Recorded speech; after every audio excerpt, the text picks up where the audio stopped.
Assalamualaikum warahmatullahi wabarakatuh.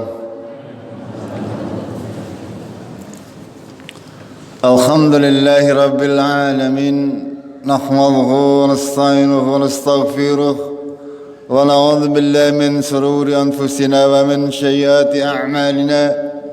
May yahdihillahu fala mudilla lahu wa may yudlilhu fala hadiya lahu. Asyhadu an la ilaha illallah wahdahu la syarika lahu وأشهد أن محمدا عبده ورسوله اللهم صل وسلم وبارك على محمد وعلى آله وعلى أصحابه أجمعين أما بعد قال الله تعالى في كتابه الكريم أعوذ بالله من الشيطان الرجيم يا أيها الذين آمنوا اتقوا الله حق تقاته ولا تموتن إلا وأنتم مسلمون. Jamaah kaum muslimin rahimakumullah, hamba-hamba Allah yang insyaallah dirahmati oleh Allah, marilah kita senantiasa bersyukur kepada Allah dengan senantiasa pula lebih mendekatkan diri kepadanya dengan berusaha untuk lebih memahami ayat-ayat Allah, lebih mengetahui apa yang memang menjadi kewajiban kita untuk senantiasa mengilmui apa-apa yang kita lakukan di dunia wal akhirah. Pada kesempatan yang mulia ini kita akan lanjutkan kajian tentang beriman kepada hari kiamat. Pada kajian yang lalu kita sudah sampai perjalanan kita sampai kepada padang mahsyar, sebuah tempat di alam akhirat di mana kita semuanya akan dikumpulkan di tempat yang rata, di mana waktu itu bumi oleh Allah dirubah menjadi tempat yang rata, tidak ada yang tinggi, tidak ada yang rendah, tidak ada gunung, tidak ada laut, tidak ada hutan dan sebagainya, tidak ada sama sekali, rata, sehingga cukup untuk mengumpulkan seluruh manusia. Dan matahari pada waktu itu didekatkan sejauh 1 mil atau kurang lebih 1 kilometer. Lalu kita kemarin sudah mempelajari bagaimana kondisi orang-orang kafir, orang-orang yang mendustakan tentang adanya hari kiamat. Bagaimana mereka ada yang dikumpulkan dalam keadaan buta, ada yang dalam keadaan bisu, muka mereka hitam legam, dan mereka ditimpa kesusahan yang sangat. Mereka berkata bahwasanya ini adalah hari yang sangat berat. Lalu keadaan yang kedua adalah kondisi dari orang-orang Islam, orang-orang yang mengaku sebagai muslim seperti kita tapi banyak bermaksiat. Bagaimana menghadap Allah di padang mahsyar nanti?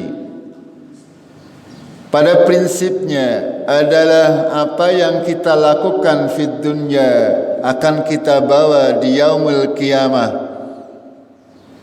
Baik itu perbuatan baik ataupun perbuatan buruk akan berdampak bagi kehidupan kita di akhirat nanti, termasuk nanti di padang mahsyar. Kemarin sudah kami contohkan orang-orang yang sombong, orang-orang yang merasa diri lebih pintar dari orang lain, merasa diri lebih kaya dari orang lain, merasa diri lebih segalanya, ya, merasa dirinya sombong. Sehingga tidak mau untuk beribadah kepada Allah, tidak mau untuk menuntut ilmu agama Allah, merasa dia sudah mumpuni barangkali.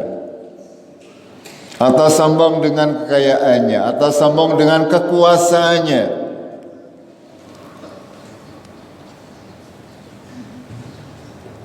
Begitu juga orang-orang yang berlaku tidak adil, kemarin sudah kami jelaskan semuanya. Pada hari ini kita akan membahas kondisi orang-orang yang bertakwa. Bagaimana agar supaya kita selamat di padang mahsyar? Bagaimana amalan-amalan apa saja yang akan menyelamatkan kita di padang mahsyar? Karena tidak mungkin ya kita tidak memohon perlindungan kepada Allah dari kedahsyatan hari tersebut kalau tidaklah cukup bekal amal kita. Sudah pasti kita akan mendapati hari yang luar biasa berat.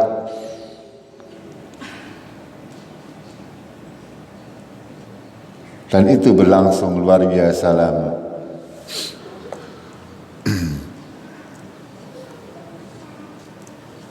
Dalam Al-Quran Allah menjelaskan bahwasanya kondisi orang-orang yang bertakwa secara umum adalah dimudahkan oleh Allah Tabarak wa Ta'ala. Contoh di dalam surat Al-Anbiya Allah berfirman, A'udzu billahi minasy syaithanir rajim. La yakhzunuhumul faraghul akbar wa tatalaqahumul malaika hadza yaumukumul ladzi kuntum tu'adun. Mereka tidak disusahkan oleh dahsyatan yang besar, yaitu pada hari kiamat, dan mereka disambut oleh para malaikat. Malaikat berkata, inilah harimu yang telah dijanjikan kepadamu. InsyaAllah ketika orang-orang yang bertakwa berada di padang mahsyar, itu dia sudah tahu apa yang mau dihadapi. Bagaimana keadaan kita di padang mahsyar, kita sudah tahu.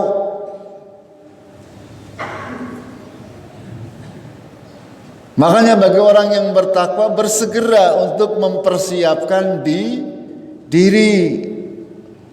Percuma kalau kita sudah tahu tapi tidak mempersiapkan diri. Yang membuat kita bertakwa kepada Allah adalah karena kita takut kita akan menghadapi sebuah hari yang sangat dahsyat. Ya, di sini digambarkan oleh Allah kedahsyatan yang besar. Akan tetapi agar hati kita merasa takut, merasa khawatir, itu susah. Tidak semua dari kita merasa khawatir dengan keadaan kita di yaumul qiyamah nanti. Alah, kadre urung ikih. Gimana mangge? Biasanya seperti itu. Sehingga santai saja. Ya, kemarin sampai katakan orang yang curang di dalam urusan tanah misalnya akan dipikulkan pada yaumul qiyamah dengan 7 lapis bumi. Itu contoh. Apakah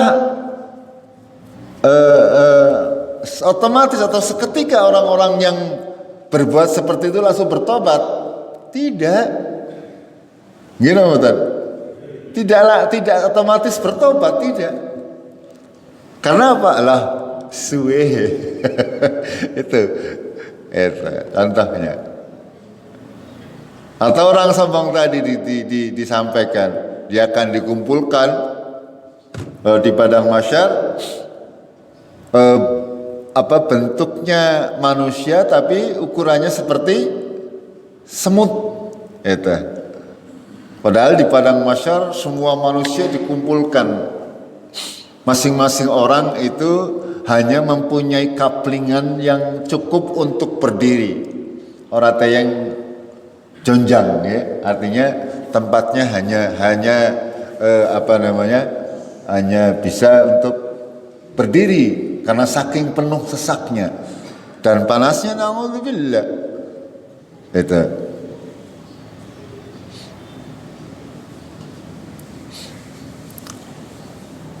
Lalu dalam surat Al-Insan ayat 11, ya, Allah mewahyukan kepada kita, fawaqahumullahu syarra dzalikal yaumi wa laqahum nadrata wasrura.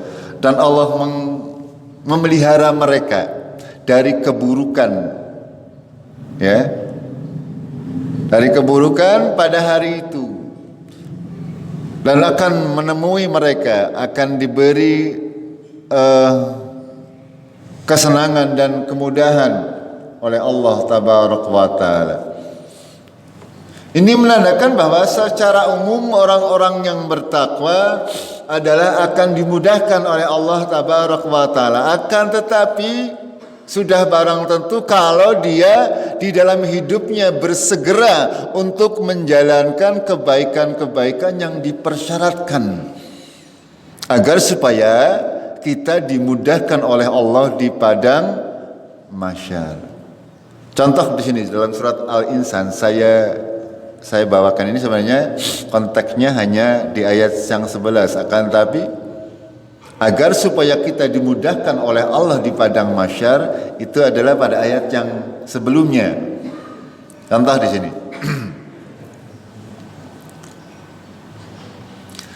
Kenapa mereka bisa dimudahkan di padang mahsyar? Itu bisa kita dapati pada ayat yang 8. Yufuna bin nadri wa yakhafuna yawman kana syarruhu mustatira.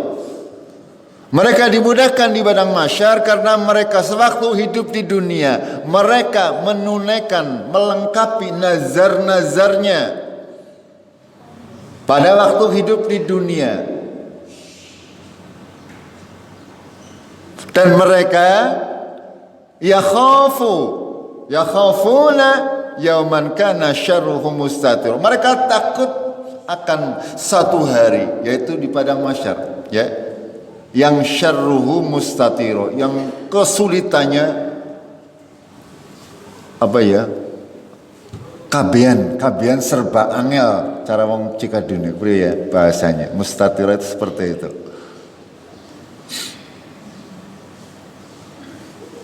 Lalu apa? Wa yut'imuna at-ta'ama 'ala hubbihi miskinan wa yatiman wa asira. Dan mereka memberi makan dengan makanan-makanan yang disukainya. Sekali lagi, ya, wa yut'imuna at-ta'ama 'ala hubbihi. Orang yang bertakwa, orang yang akan dilindungi oleh Allah di padang mahsyar, orang yang suka memberi makan. Sekali lagi, Allah tidak hanya memberi makan tok. Kadang-kadang kita memberi makan wong dewek ora doyan dimakan wong. Ini jangan seperti ini. Makanya ada tambahan. Wa yut'imuna at-ta'ama 'ala hubbihi. Sesuatu yang kita cintai, kita suka dengan makanan tersebut, tapi kita berikan kepada orang yang membutuhkan.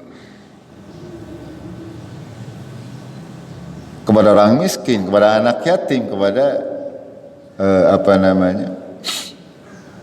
tawanan perang. Di sini kalimatnya. Akan tetapi itu berlaku umum, memberi makan, bersedekah, termasuk bersedekah di bulan puasa ini, ya, kepada orang yang berpuasa.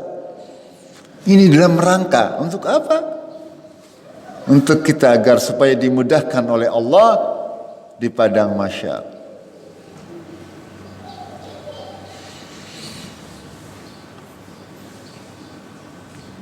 Innama nutimukum liwajhillah. Sesungguhnya aku memberi sedekah, memberi makan orang-orang tersebut liwajhillah, dalam rangka mengharap keridhaan Allah, dengan ikhlas lillahi ta'ala maksudnya. La nuridu minkum jazaan wala syukuran. Saya tidak mengharapkan dari kalian ini balasan ataupun ucapan terima kasih. Ini intinya. Ketika kita bersedekah kepada siapa saja dalam bentuk apa saja, yang pertama adalah kita bersedekah, memberi makan kepada siapa saja dengan makanan-makanan terbaik yang kita sukai. Tapi angger angger ana maksudnya. Yang kedua harus dengan ikhlas. Bahkan di sini gambarkan ya kita tidak butuh dengan balasan apapun, bahkan tidak membutuhkan ucapan terima kasih. Tidak butuh. Yang kita butuhkan adalah wajhullah. Itu.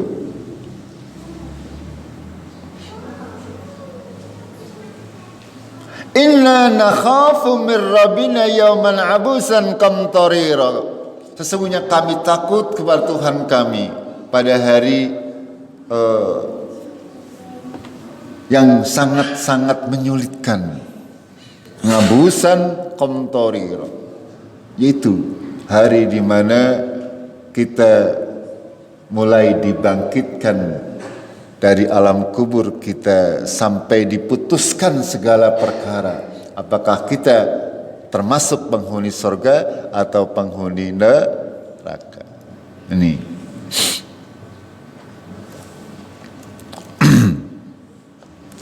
Lalu secara spesifik Rasulullah memberikan gambaran-gambaran orang-orang yang akan dimudahkan oleh Allah. Contohnya adalah para mujahid yang mati syahid. Dari hadis Bukhari, Rasulullah bersabda, demi zat yang jiwaku berada di tangannya, tidaklah seorang terluka di jalan Allah, dan Allah lah yang paling tahu siapa yang terluka di jalannya, kecuali dia akan datang pada hari kiamat dalam keadaan berwarna dengan warna darah, dan wanginya adalah semerbak minyak kesturi. Sedekah Rasulullah. Salah satu di antara amalan-amalan yang disebutkan oleh Rasulullah yang membuat kita mudah berada di padang mahsyar adalah ketika kita meninggal dunia dalam keadaan mati syahid. Ya, kalau Allah tabaraka wa taala sangat besar rahmatnya. Ya, ketika kita berbicara mati syahid, tidak tertutup kemungkinan ya kita bisa mendapati pahala mati syahid walaupun kita tidak berperang di jalan Allah. Karena kalau hanya yang mati syahid, dikatakan mati syahid itu yang berperang hanya di jalan Allah, itu sangat sedikit kemungkinannya. Belum tentu kita mendapati bisa berperang di jalan Allah. Makanya dalam sebuah hadis Rasulullah menyampaikan di antara orang-orang yang mati syahid, di antaranya misalnya adalah seorang ibu yang melahirkan lalu meninggal dunia, atau seorang laki-laki yang meninggal ketika sedang menafkahi keluarganya, atau orang yang mati dalam keadaan membela keluarganya. Itu semuanya disebutkan oleh Rasulullah secara rinci. Ini termasuk di antaranya. Yang berikutnya adalah orang yang sering berpuasa sunnah di samping puasa wajib. Ini akan dimudahkan oleh Allah. Dalam sebuah hadis Rasulullah bersabda, dan demi zat yang jiwaku berada di tangannya, sungguh bau mulut orang yang sedang puasa lebih harum di sisi Allah Ta'ala daripada harumnya minyak misk. Amalan-amalan ini akan membuat kita dimudahkan oleh Allah, ditinggikan derajatnya oleh Allah. Satu lagi, para muazin ya, di padang mahsyar nanti ya, para muadzin adalah orang yang paling panjang lehernya. Berarti kayak kalau panjenengan itu penghinaan, tapi bagi Allah ini adalah kemuliaan. Maksudnya dengan dia menjadi seorang muazin, ya, akan dimuliakan oleh Allah dengan memberikan leher yang lebih panjang. Dalam sebuah hadis Rasulullah bersabda, ya, siapapun yang mendengar seorang muadzin yang mengumandangkan azannya di bumi, ya, didengar oleh seluruhnya, mereka nanti di padang mahsyar akan menjadi saksi. Bumi dan seisinya itu akan menjadi saksi orang-orang yang makhluk-makhluk Allah yang mendengar azan seseorang. Ini makanya semestinya kita berlomba-lomba aja. Kadang-kadang nanti berlalu waktunya, belum ada yang azan. Ini, ya, ini akan dimudahkan oleh Allah Tabaraka wa Ta'ala. Yang keempat, orang yang menghilangkan kesulitan orang lain akan dihilangkan kesulitannya pada hari kiamat. Itu. Dan juga orang yang meninggal di perbatasan negeri dalam rangka menjaga negara. Ini semuanya adalah orang-orang yang akan dimudahkan oleh Allah di padang mahsyar. Tinggal kita menjadikan ini sebagai pedoman, ya. Ketika kita sedang bermuamalah dengan seseorang, ingat yang nomor 4. Jangan suka mempersulit urusan sewaktu di dunia. Kalau kita di dunia mempersulit urusan, di akhirat kita akan lebih dipersulit oleh Allah Tabaraka wa Ta'ala. Ingat itu. Segala macam urusan. Kalau kita di dunia itu, ya orang berarti gampangan gitu. Tapi apa? Ya dimudahkan. Orang berarti gampangan tah tidak.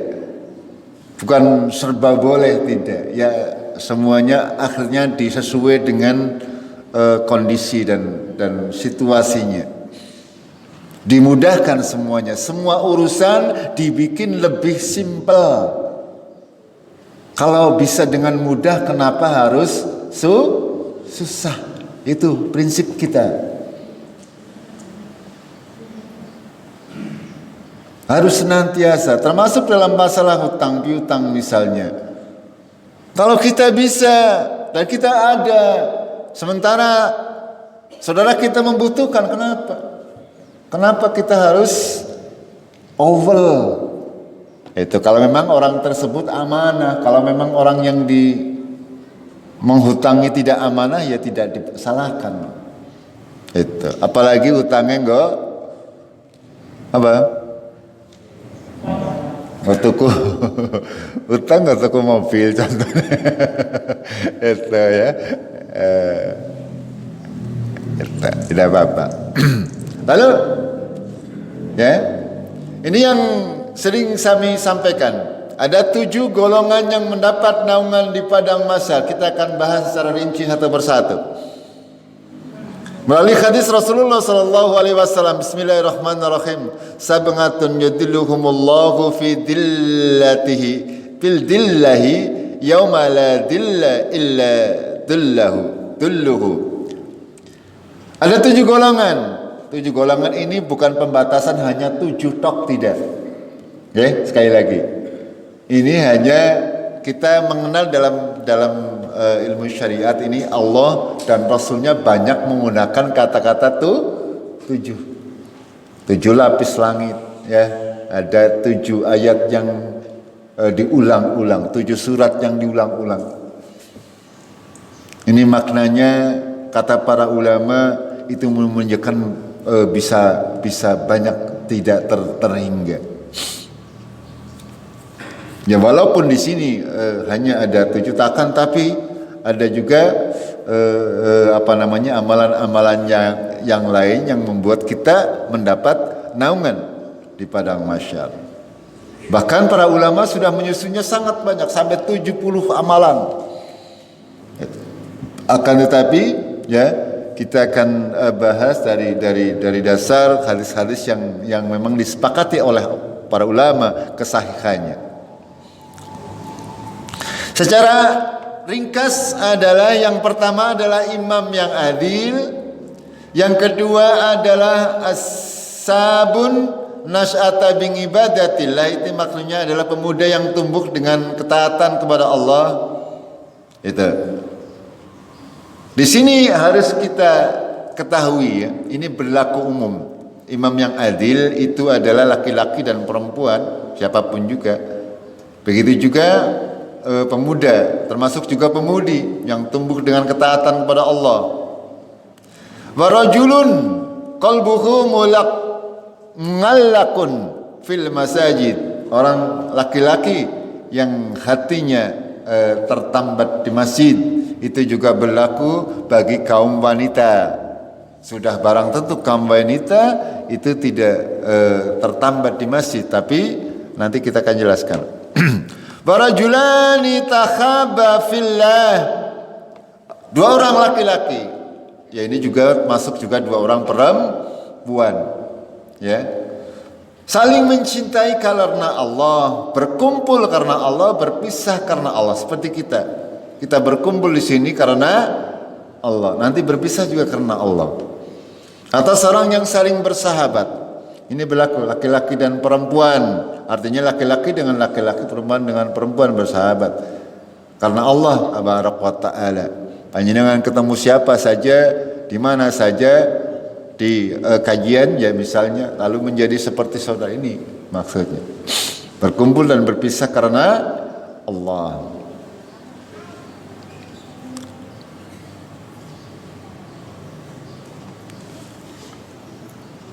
Lalu golongan yang berikutnya, seorang laki-laki yang dangathu imra'atun data mansubin wa jamalin, seorang yang digoda, orang laki-laki yang digoda, diajak untuk berzina oleh seorang wanita yang mempunyai kedudukan dan cantik. Faqala inni akhafullah, dia menolak. Lalu dia berkata, sesungguhnya aku takut kepada Allah. Lalu golongan yang berikutnya, warajulun tasaddaqa bisadaqatin, seorang yang bersedekah, fa akhfaha hatta la ta'lama shimaluhu ma tunfiqu yaminuhu, sampai tidak diketahui, ya, dia berusaha keras untuk menyembunyikan sampai tangan kirinya tidak tahu apa yang disedekahkan oleh tangan kanannya. Yang ketujuh, warajulun dzakarallah khalian, seorang laki-laki yang mengingat Allah, berzikir kepada Allah dalam keadaan yang sepi, tidak ada orang yang melihatnya di waktu yang tenang. Fafadat ainahu, sedangkan air matanya apa? Bercucuran air matanya. Itu. Ya, bukan seperti kita, saya termasuknya barangkali, ya. Kadang-kadang ketika ngimami bisa menangis, tapi itu bukan seperti yang dimaksudkan dalam hadis tersebut. Karena kadang-kadang menangis itu terbawa emosi karena ada permasalahan sendiri. Gini betul? Ini permasalahan yang diinginkan oleh Allah, ya, yang mendapat naungan di padang mahsyar adalah menangis benar-benar karena mengingat Allah, dan di waktu sepi, ketika sendirian itu. Apalagi ketika ada yang ditampilkan di TV, berdoa bareng-bareng, nangis bareng-bareng, itu tidak seperti itu. Itu bukan seperti itu, ya. Itu rata-rata menangisnya karena menangis apa? Menangis karena keadaannya diri sendiri. Itu. Menangis kepada Allah. Yo, Gusti Allah, aku udah ora kasih teman. Begitu nggih, rata-rata itu menangis karena apa? Mengasihani diri sendiri. Itu. Bukan karena kepengen rindu kepada Allah atau takut kepada Allah. Yang diharapkan dari poin yang ketujuh tadi adalah orang yang menangis karena takut kepada Allah atau rindu kepada perjumpaan dengan Allah. Kita bahas secara lebih detail, ya. Allah adalah pemimpin yang adil, pemimpin yang bersungguh-sungguh dalam memperbaiki agama rakyat dan dunia mereka. Sekali lagi, ini tidak terbatas hanya kepada pemimpin tertinggi, termasuk yang di bawah-bawahnya, termasuk dalam segala hal yang membuat kita menjadi pemimpin, termasuk di dalam rumah tangga. Kulukum rangin wa kulukum mas'ulun an rangiyati. Setiap kalian adalah pemimpin dan kalian akan dimintai tanggung jawab terhadap apa yang dipimpinnya. Makanya keadilan ini berlaku di mana saja. Ya. Termasuk seorang perempuan adalah pemimpin di rumah tangga suaminya. Dia yang mengatur untuk urusan ekonomi keluarga. Ini syariat Islam seperti itu. Kaum laki-laki yang mencari nafkah, kaum perempuan yang mengatur. Ini syariat Islam seperti itu. Sehingga masing-masing dari kita adalah pemimpin dan kita akan dimintai tanggung jawab terhadap apa yang kita pimpin. Lalu pemuda yang tumbuh dalam keadaan beribadah kepada Allah. Para ulama mengatakan barang siapa yang membiasakan dirinya di atas sesuatu ketika muda, maka ia akan tua dengan membawa kebiasaan tersebut. Ya. Apa yang dapat kita ambil? Ini adalah sebuah acuan. Ya, tidak semuanya bisa mengalami hal seperti ini. Dari muda rajin salat. Ini. Makanya kini sebagai orang tua ketika kita mempunyai keturunan, kita harus mempersiapkan sedemikian rupa agar anak-anak kita menjadi golongan yang kedua ini. Yang kedua nggih. Pemuda yang tumbuh dalam beribadah kepada Allah. Dibiasakan dari kecil agar anak-anak kita menjadi orang yang senantiasa mengerjakan sholat 5 waktu. Nanti masuk dalam golongan yang kedua. Otomatis ya, kalau kita bisa menjadikan anak-anak kita seperti ini, kita juga akan dilindungi oleh Allah.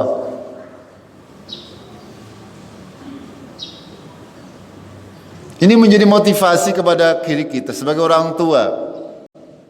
Jangan sampai anak-anak kita ya mempunyai kebiasaan sewaktu muda sing justru konotasinya negatif nggih. Dari muda sudah melakukan kejelekan, tekan tua orang mari. Dan ini apa? Banyak terjadi gini, betul? Iya, kawit bocah tekan tua ora mari-mari elek maksudnya.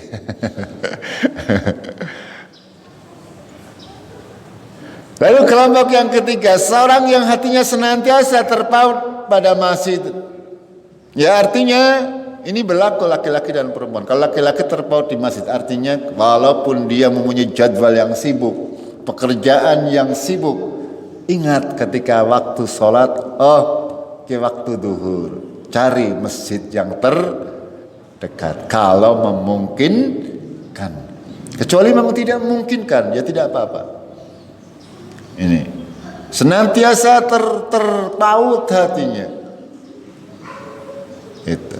Syukur dengan berbuat ihsan lebih, ya artinya apa? Ketika melihat masjid berantakan, kurang apa silakan untuk berinisiatif. Ini maksud daripada seorang yang hatinya senantiasa terpaut pada masjid. Untuk kaum perempuan sama, senantiasa mengingat karena waktu-waktu sholat ini terbatas waktunya. Sehingga untuk kaum ibu harap senantiasa memperhatikan waktu-waktu sholat. Jangan karena merasa tidak perlu ke masjid panjenengan menjadi ngelantur sholatnya. Lah mengkok. Itu tidak. Karena kalau mau menjadi kelompok golongan yang ketiga ini harus senantiasa seperti itu. Lalu dua orang yang mencintai karena Allah dan berkumpul karena Allah dan juga berpisah karena Allah. Menurut para ulama ini yang paling mudah. Di antara 7 kelompok tadi yang paling mudah ini. Saling mencintai karena Allah, berkumpul karena Allah, berpisah karena Allah. Kalau yang pertama mungkin pemimpin, kita tidak semua bisa menjadi pemimpin. Begitu juga pemuda yang tumbuh. Ya kita kadang-kadang iskadong tuh. Oh iya itu. Yang nomor 4 ini yang lebih mudah untuk kita jalankan asal kita ikhlas menjalankannya. Kita berkumpul untuk membahas kepentingan kaum muslimin, mengadakan kajian, mengadakan buka bersama puasa, ataupun kegiatan-kegiatan yang lain yang intinya untuk kepentingan kaum muslimin, ini masuk dalam kelompok yang keempat. Yang nomor 5 jelas, nomor 6 bersedekah, ya. Lalu merahasiakannya sehingga tangan kirinya tidak mengetahui apa yang diinfakkan oleh tangan kanannya. Ya. Ini kita harus senantiasa berusaha melatih diri. Yang pertama adalah melatih diri agar berpuas diri dan merasa cukup ketika amalnya hanya dirinya dan Allah saja yang tahu. Terutama untuk amal-amal sunnah. Kalau yang wajib itu kita harus di masjid, laki-laki, makanya tidak mungkin disembunyikan. Kalau yang sunnah itu usahakan kita melatih. Ketika kita beramal tidak ada orang yang tahu. Yang tahu hanya kita dengan Allah. Usahakan seperti itu sebisa mungkin, walaupun diperbolehkan. Ya, diperbolehkan kita menampakkan sedekah kita. Itu. Lalu kita diri untuk beramal dengan suatu amal saleh sedangkan tidak ada orang lain yang tahu akan amalan tersebut. Ini kita sungguh kini hal yang perlu untuk kita latih. Bahwasanya kadang ya kita tembe amal semending baik, ya kadang-kadang wis keri ya kepengen diceritakna maring batire. Ya nyong mengibar terus 10 juz itu, atau di medsos ya ditampilkan. Ini kita kecenderungan seperti itu. Ini mengurangi kekhilasan kita. Jangan sampai kita rela ya amalan-amalan kita diekspos untuk tujuan pamer. Ya, kecuali untuk tujuan kebaikan tidak masalah. Ya, tapi kalau hal-hal yang sifatnya pribadi lebih baik disembunyikan. Misalnya kita bersedekah, mencantuni anak yatim.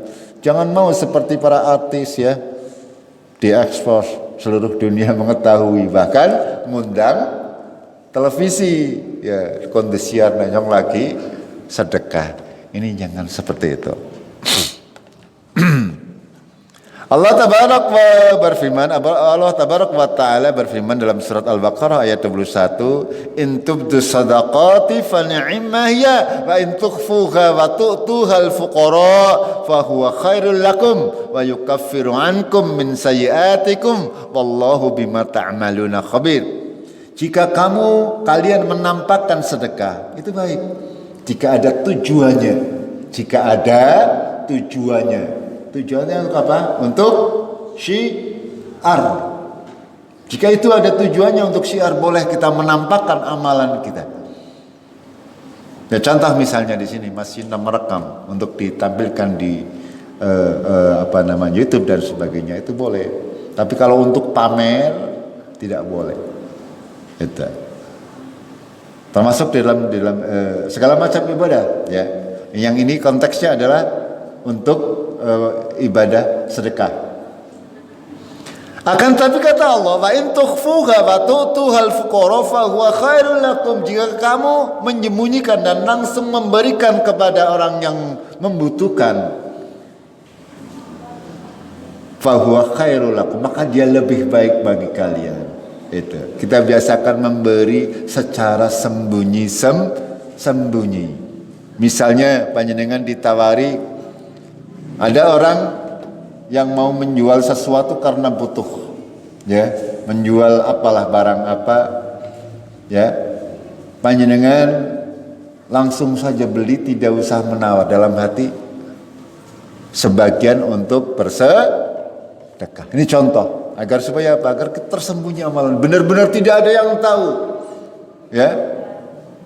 Kalau yang mungkin orang yang menawarkan barang tersebut kewong kepenak temen atau bodoh temen, ya, ditawari sebenarnya langsung dibayar itu. Tapi yang tahu hanya kita dengan Allah tabarak wa ta'ala. Tujuan kita adalah untuk bersedekah kepada orang tersebut.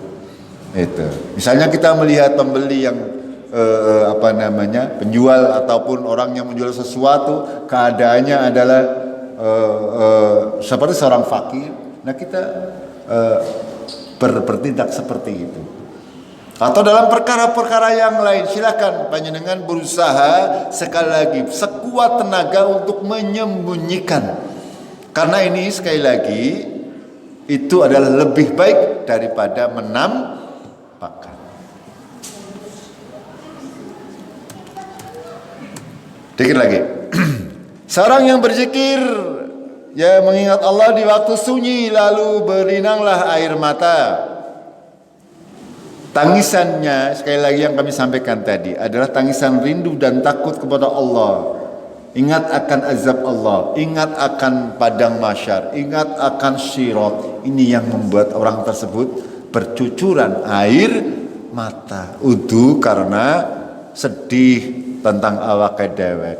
Ya, kita berdoa ketika misalnya panjenengan habis ditinggal mati istri atau suami, mesti dongannya kadang-kadang gampang karo nangis. Karena apa? Terbawa perasaannya sendiri. Itu bukan seperti itu maksudnya, nggih. Dikatakan tapi dalam keadaan biasa, dalam keadaan kita sehat walafiat, dalam keadaan kita tidak terkena musibah, kita berzikir kepada Allah, kita benar-benar mengingat Allah, takut kepada Allah dan rindu untuk berjumpa dengan Allah. Ini. Nah, itu yang 7 tadi. Ya, sekali lagi bahwasanya 7 tersebut bukanlah batasan. Masih banyak, ya. Saya sampaikan 2 lagi. Contoh misalnya. Rasulullah bersabda, setiap orang berada di bawah naungan sedekahnya pada hari kiamat hingga diputuskan di antara manusia. Hadis riwayat Ahmad dan Tabrani. Artinya apa? Sedekah kita, infak kita, apa yang kita berikan kepada di jalan Allah, ini yang akan menaungi nanti padang mahsyar. Tadi yang 7 golongan seperti itu. Kita mungkin tidak bisa menjadi salah satunya. Masih ada caranya, yaitu dengan bersedekah. Itu. Yang kedua adalah membaca surat Al-Baqarah dan Ali Imran. Ini secara umum. Ini bukan berarti yang lain tidak penting. Kita baca hadisnya. Bacalah Al-Quran, karena ia akan datang memberi syafaat kepada para pembacanya pada hari kiamat nanti. Bacalah Jahrawain, yaitu surat Al-Baqarah dan Ali Imran, karena keduanya akan datang pada hari kiamat nanti seperti 2 tumpuk awan menaungi pembacanya, atau seperti 2 kelompok burung yang sedang terbang dengan formasi hendak membela pembacanya. Bacalah Al-Baqarah, karena dengan membacanya akan memperoleh berkah, dengan tidak membacanya maka akan menyebabkan penyesalan, dan pembacanya tidak dapat dikuasai atau dikalahkan oleh tukang-tukang sihir. Subhanallah. Secara umum, ya, orang yang rajin membaca Al-Quran itu akan dinaungi oleh bacaannya besok di yaumul kiamah. Bacaan-bacaan kita akan membentuk awan yang menyejukkan. Sementara orang lain lagi kepanasan, panjenengan dinaungi oleh amalan. Hidup ini pilihan, ya. Apa yang akan kita hadapi di padang mahsyar itu pilihan kita. Gitu, betul? Ya, silakan masing-masing orang, masing-masing dari kita mempersiapkan mau seperti apa. Arep panas-panasan apa arep nganggo AC. Contohnya sekarang ini. Begitu nggih? Ya, itu saja yang bisa kami sampaikan. Mudah-mudahan ada hikmah yang bisa kita ambil bersama-sama. Kita akhiri dengan kafaratul majlis. Subhanakallahumma bihamdik asyhadu an la ilaha illa anta astaghfiruka wa atubu ilaik. Assalamualaikum warahmatullahi wabarakatuh.